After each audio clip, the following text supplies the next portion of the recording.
tayong sweet and spicy, snow cheese at butter chicken.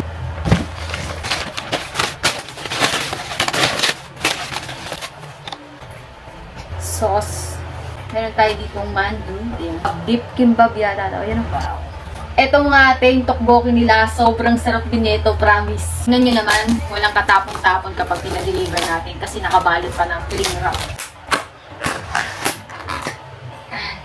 So yun nga mga ate, ito na nga in-order natin sa Gogodak. Nag-crave kasi talaga ako sa Korean fried chicken, kaya naman ito na pa-order ulit tayo. Dahil natikman natin nung nakaraan, ang sarap naman talaga. Kaya ito, meron ulit tayo ditong tatlong flavor ng chicken. Meron tayong sweet and spicy, snow cheese at butter chicken. Tapos meron tayo ditong beef kimbap, fried mandu at tteokbokki. Meron din tayo dito fries at cheese ball. Meron din tayo ditong pickled radish. So paano mga ate? Tara, kain na tayo! Boneless na nga pala yung fried chicken nila mga ate. At tingnan nyo naman. Ito yung snow cheese. Tikman na natin. At unang kagat, first bite.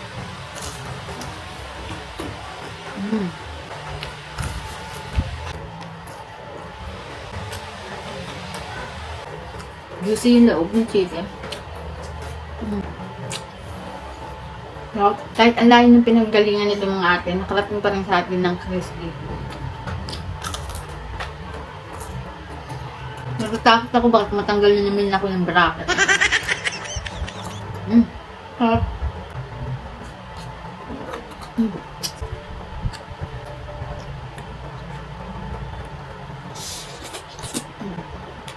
Sarap din ng kimbab nila. Beef kimbab nga pala yan. Tteokbokki at fish cake mga ate.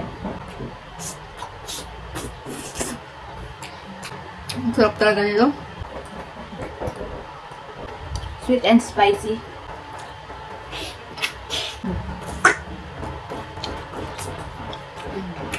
Tingnan nyo naman yung loob. Sobrang juicy. Sarap.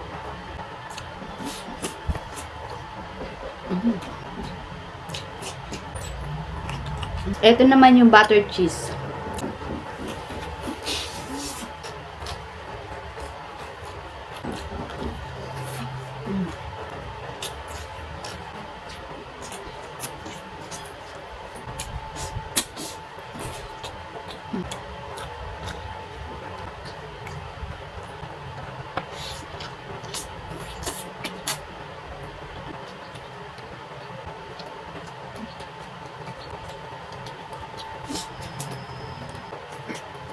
At ayun nga mga ate, kung nag-iisip ka pa rin ng ipanghahanda mo ngayong darating na holidays, itong Gogodak Korean fried chicken, perfect na perfect to mga ate. Dahil ito, order ka na lang, tas ihahain mo at okay na yan, meron ka ng handa, diba?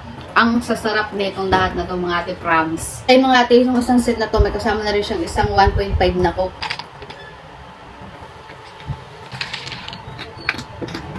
At ay mga ate, sobrang busog na ako dito. Hindi ko kayang ubusin lahat to dahil napakadami naman talaga. I-share ngayon natin to sa mga kasama natin dito sa bahay. At ayun, craving certified na naman dito ang ate nyo. At ayun lang, bye-bye!